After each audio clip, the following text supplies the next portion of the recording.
given triangle, we have triangle Z or YZX. Okay, the measure of segment YZ is 16. And the measure of segment ZX is X. And YX is 3X. So what we're going to do is we need to find the value of X. Now, to find the value of X, we're going to apply the range of the possible values for the missing length. Okay, what we're going to do, we need to use the inequality pattern na ginawa natin kanina, which is A minus C, then B, then A plus C. What we're going to do, we need to identify the value of A and the value of B and the value of C. Now, how to identify? Since the given triangle, dalawa anak ang missing. Tama po ba? Isang length lang yung binigay na exact measure, which is segment YZ. So, dahil nag-iisa po iyan, so, si 16 po ang magsaserve as letter B natin. So, what we're going to do is we need to combine the like terms. So, when we say like terms, number with variables. So, meron po bang number with variables here?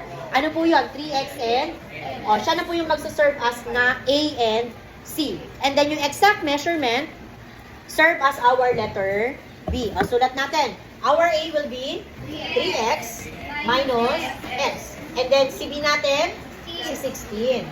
Then, 3x plus x. So, after writing the inequality, okay, what we're going to do is, we need to divide the given into 2.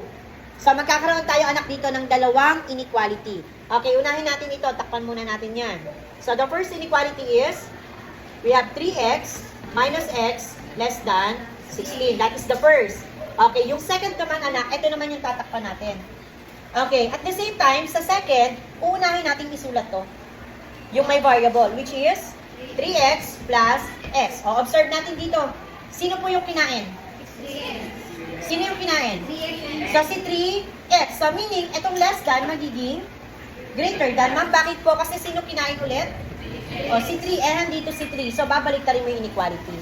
And then, si 16 po, dadalhin natin dito sa right side. Naintindihan? Then, pwede na po natin isolve. So, 3x minus x. 3 minus 1, 2x is less than 16. Then, solve. Divide both side by 2.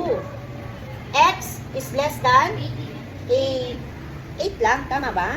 Dito rin po. 3x plus x. 4x.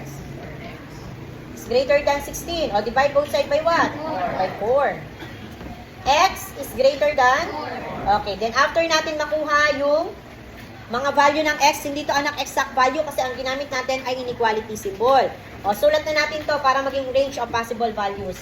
So, unahin ko ito. Si x less than 8. So, since ito na ang ating x anak, dito sino kinain? Si x. So, meaning, kung andito si x, so ang magiging symbol ko ay greater than. Papalitan mo ulit. And then, sino ang itinuro? So, therefore, ito na ang ating range of the possible values of x. Do you understand? Let's check. So, x is greater than 4 but less than 8. Anong mas malaki, x or 4? X. So, give me a number greater than 4. 5. And so on up to?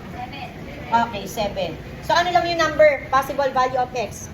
5, 6, 7. Check natin, kuha ng isa. 6. Okay, this will become 3 times 6. 3 times 6. Kasi anak, di ba ang A natin ay si A is 3x. Si B natin, sino po? Si 16. Ang ating letter C ay X. So, kumuha tayo ng isa. For example, 6. So, 3 times 6. Magiging 80 na to. Tama ba? Ito magiging? Anong kinuha nating number? 6. Ito na yung number na measurement. Check natin kung tama. 18 plus 16. 34 is greater than 6? Yes. How about 16 plus 6? 22 is greater than 18? Yes. How about 18 plus 6? 24 is greater than 16? Yes. Therefore, the answer is correct. So, any question?